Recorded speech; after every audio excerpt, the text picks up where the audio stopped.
वज़ीर कानून आज़म नज़ीर तार ने कहा है, अदालतों को आइन रीराइट करने का इख्तियार है, ना आइन के शिकों को नया रंग देने का।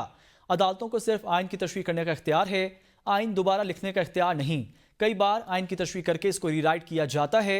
हमारा मुल्क आइन और कानून के ताबे है। रियासत के होते हुए किसी शख्स के कत्ल का फतवा नहीं दिया जा सकता। कोशिश होनी चाहिए हमारी तरफ से कोई ऐसी बात ना हो कि गुस्ताखों को मौका मिले। इसीलिए मैं अर्ज करूंगा कि ये एक ऐसा इशू है जिस पे सारे ईवान की एक राय है कि अकल और होश के साथ पहले चीज़ को पढ़ा जाएगा, देखा जाएगा, फिर ये रियासत की जिम्मेदारी है कि उस पर वो अमल दरामद करे। हमारा मुल्क एक कानून के ताबे है।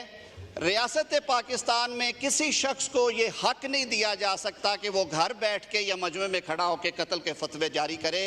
आईन पाकिस्तान में एक तरीक़ाकार दर्ज किया गया है, इसके ऊपर रियासत की ज़ीरो टॉलरेंस होनी चाहिए। मेरी अर्ज़ ये होगी सब दोस्तों को कि इसे एक दफ़ा एग्ज़ामिन कर लिया जाए, उसके बाद इस पर एक रेजोल्यूशन पास की जाए।